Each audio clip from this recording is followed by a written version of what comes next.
Hello everyone, welcome to GS education classes. DSSB PGT vacancy 2025 का detail notification जो है DSSB ने जो है जारी कर दिया है। और यहाँ पे आप देख पा रहे होंगे कि आप लोगों को मैं दिखा देती हूँ। ये पूरा डिटेल नोटिफिकेशन जो है DSSB ने जारी कर दिया है, जिसमें किस किस पीजीटी के किस किस पोस्ट पर वैकेंसी आने वाली है, पूरा टोटल नंबर ऑफ वैकेंसी कितना है, एलिजिबिलिटी क्राइटेरिया हर किसी पोस्ट के लिए जो है क्या होना चाहिए, एज लिमिट क्या है, एज रिलैक्सेशन किस किस को दिया गया है, जो कॉन्ट्रेक्चुअल टीचर है उनके लिए जो है किस मतलब क्या क्राइटेरिया रखा गया है, कितना एज रिलैक्सेशन मिलेगा, साथ में qualifying marks, examination mode, exam जो पेपर होता है वो किस तरह का आता है, हर एक चीज़ जो है क्लियर किया है।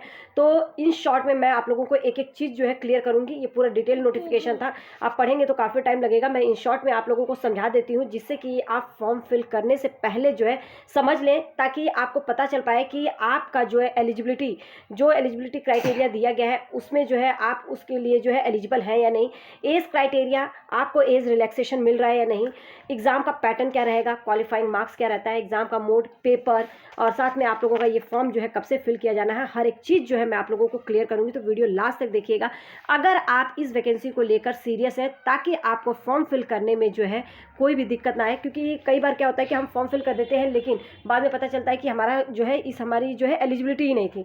तो ये सब चीज़ें जो है आप लोगों को ना फेस करनी पड़े, इसलिए जो है इन शॉर्ट पहले समझ लीजिए।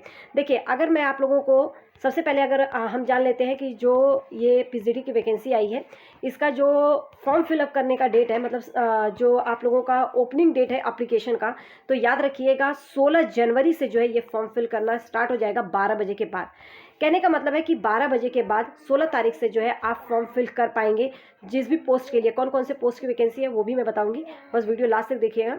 दूसरी बात, क्लोजिंग डेट जो है 14 फरवरी है, तो 16 जनवरी से लेकर 14 फरवरी तक का टाइम दिया गया है। लगभग आप लोगों का जो है यहाँ पे आप देख पा रहे होंगे कि लगभग 1 महीने का है। अब यहाँ पर जो है आप लोगों को लास्ट डेट का इंतज़ार नहीं करना है, 16 तारीख से फिलअप स्टार्ट हो जाएगा। अगर आपका जो है डेट स्टार्ट हो जा रही है तो आप लोग जो है लास्ट डेट का इंतज़ार मत कीजिएगा, फॉर्म फिल जल्दी कर लीजिएगा। अगर फ़ीस की बात करूं तो देखिए, जिनकी भी कैटेगरी है या जो फीमेल है कोई भी पैसा नहीं लगता है। बाकी जो मेल कैंडिडेट है शायद 100 रुपीज़ लगता है, तो वो आप लोगों को पता चल जाएगा। इसमें कोई ज़्यादा एप्लीकेशन फॉर्म का जो है फ़ीस नहीं है, ठीक है। अब मैं आप लोगों को एक एक चीज़ जो है क्लियर कर देती हूँ। आप एक मिनट देखिए। सबसे पहले हम बात कर लेते हैं एलिजिबिलिटी क्राइटेरिया।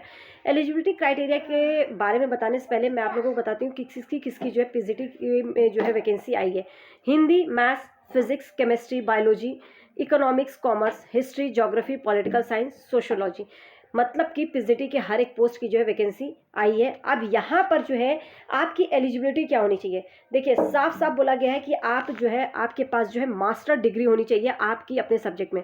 मतलब master degree in Hindi, mathematics, physics, chemistry हो या बायो, इकोनॉमिक्स, कॉमर्स, जो भी हो उसमें आपकी जो है मास्टर डिग्री होनी चाहिए। मतलब कि आप जो है आपके पास जो है मास्टर डिग्री होनी चाहिए। साथ में जो एग्रीगेट है, जो परसेंटेज है, वो 50% जो है बनना चाहिए आपका सब्जेक्ट में, ठीक है। तो ये चीज़ तो आप लोगों को क्लियर हो गया होगा कि आप अगर हिंदी से हैं तो हिंदी जो आपका एमए में जो नंबर होगा, ठीक है, जो मास्टर डिग्री है आपकी, उसमें जो है एग्रीगेट 50% से जो है आप लोगों का पास होना चाहिए। मैथमेटिक्स में भी, physics, chemistry, bio, economics, history, geography, political, sociology, सब में ही आई है वैकेंसी, ठीक है। बस एक साफ साफ क्राइटेरिया रख दिया गया कि मास्टर डिग्री होनी चाहिए, साथ में 50% जो है एग्रीगेट होना चाहिए कम से कम।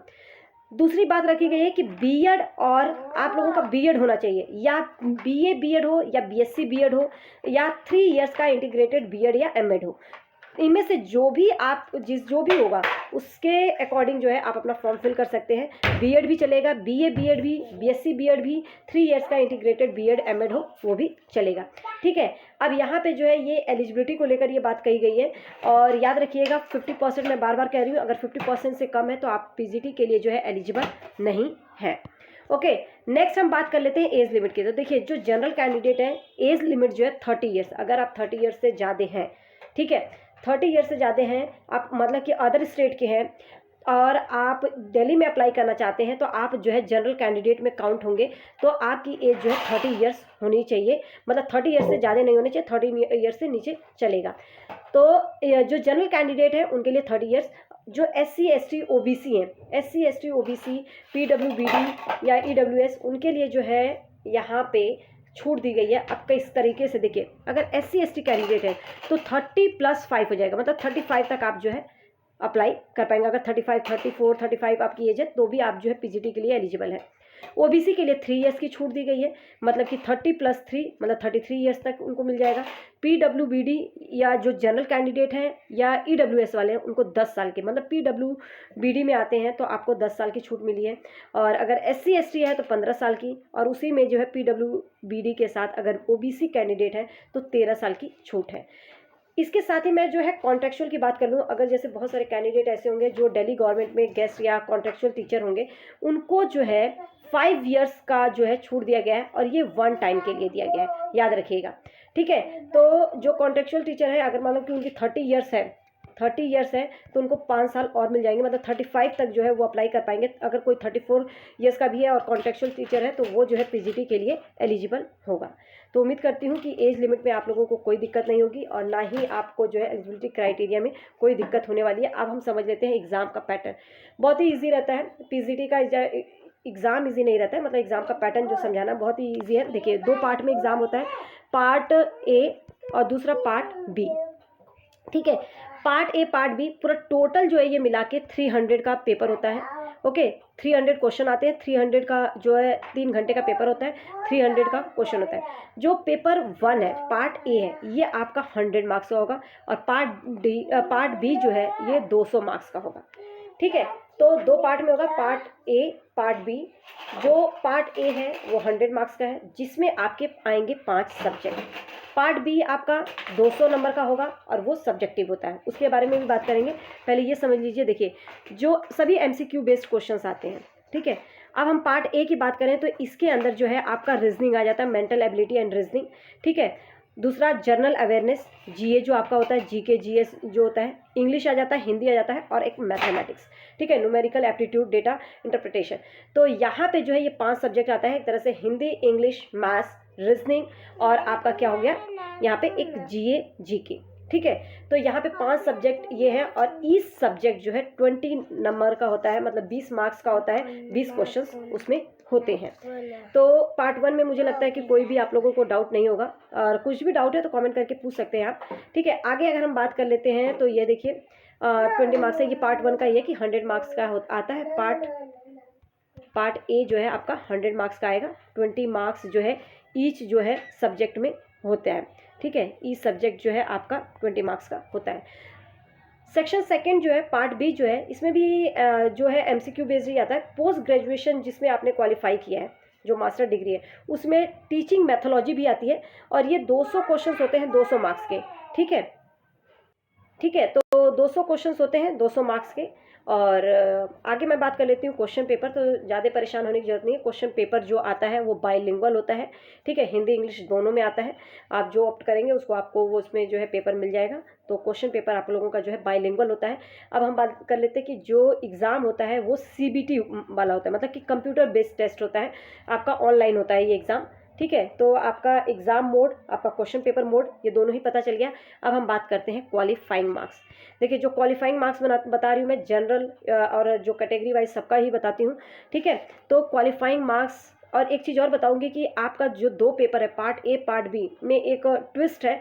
आप ऐसा नहीं कि पार्ट A अच्छा हो गया और पार्ट B बेकार हो गया तो आपका मतलब जो है चलेगा। आपको मैं बताऊंगी, तो वीडियो लास्ट तक देखिएगा, जिससे आपको क्लियर रहे कि पार्ट A और पार्ट B दोनों ही बहुत ज़्यादा इंपॉर्टेंट है, ठीक है। देखिए, अगर आप क्वालिफाइंग मार्क्स, जनरल कैंडिडेट जो है या EWS है, उनका 40% जो है क्वालिफाइंग मार्क्स रखा गया है, मतलब पार्ट A है उसमें भी 40% आपका क्वालिफाई आना चाहिए, और पार्ट जो B है उसमें भी 40% कम से कम आना चाहिए। कहने का मतलब है 100 नंबर का अगर आप लोगों का पेपर है, पार्ट A 100 मार्क्स का है, तो कम से कम 40 क्वेश्चंस जो है इसमें आपके 40 मार्क्स आने चाहिए, और ये जो है आपका 200 का है, ठीक है। तो क्वालिफाइंग मार्क्स जो है आप लोगों का 40% रखा गया है। सब याद रखिएगा, पार्ट A अगर आपका क्वालिफाई नहीं है और पार्ट B में आप जो है 80% लेकर आ रहे हैं, और पार्ट A में जो है आपका 35% या 38% है, तो आपका पेपर चेक नहीं होगा। ये था ट्विस्ट। तो याद रखिएगा, पार्ट ए उतना ही इंपॉर्टेंट है जितना पार्ट बी। पार्ट ए अगर आप क्वालिफाई करते हैं तभी पार्ट बी आपका चेक होता है, तो पार्ट ए में अलग क्वालिफाई करना पड़ेगा, पार्ट बी में, फिर उसके बाद मेरिट बनती है। पार्ट बी में बहुत अच्छा आएगा तभी जाके आप लोग जो है मेरिट लिस्ट में आ पाते हैं। ठीक है, तो जनरल कैंडिडेट के लिए 40% रखा गया है। ओबीसी जो दिल्ली से ओबीसी है, याद रखिएगा ये साफ साफ यहाँ पे मेंशन किया गया है, जो दिल्ली से ओबीसी है उनको 35%, मतलब अगर आप अदर स्टेट से हैं, मान लो आप यूपी के हैं, आप यहाँ पे दिल्ली में अप्लाई कर रहे हैं, ओबीसी कैटेगरी है, आप तो जनरल में काउंट होंगे। ओबीसी है आपका लेकिन आप दिल्ली में अप्लाई कर रहे हैं तो जनरल में काउंट होंगे। जो दिल्ली के ओबीसी है उनके लिए 35% रखा गया है। एससी एसटी पीएच मतलब जो है फिजिकल हैंडीकैप है, पीडब्ल्यूबीडी, इनको 30% रखा गया है। जो एक्स सर्विसमैन है will be given 5% relaxation in respective categories, मतलब कैटेगरी वाइज जो उनको सब्जेक्ट में दिया गया है उनको 5% और रिलैक्सेशन दिया गया है, तो मिनिमम 30% उनका भी रहेगा। ठीक है, अब यहाँ पर जो है ये जो है क्वालिफाइंग मार्क्स, अब मैं एक बार और क्लियर कर देती हूँ, क्वालिफाइंग मार्क्स से कुछ नहीं होता है। अगर आप क्वालिफाइंग मार्क्स की वैल्यू तभी है जब आप दोनों ही पेपर में अच्छा करते हैं तब। मान लो वही मैं बात कर रही हूँ ना, पार्ट ए में अगर आपके 39.5% है और पार्ट बी में अगर आपके 80% है तो आप फिर भी मेरिट लिस्ट में नहीं आएंगे, आप डिसक्वालीफाई हो, मतलब क्वालिफाइंग आपका नहीं माना जाएगा। तो पार्ट ए में कैसे भी करके 40% लाना जरूरी है ताकि पार्ट बी आपका चेक हो सके। ठीक है, और दोनों में ही अलग अलग क्वालिफाई होना जरूरी है।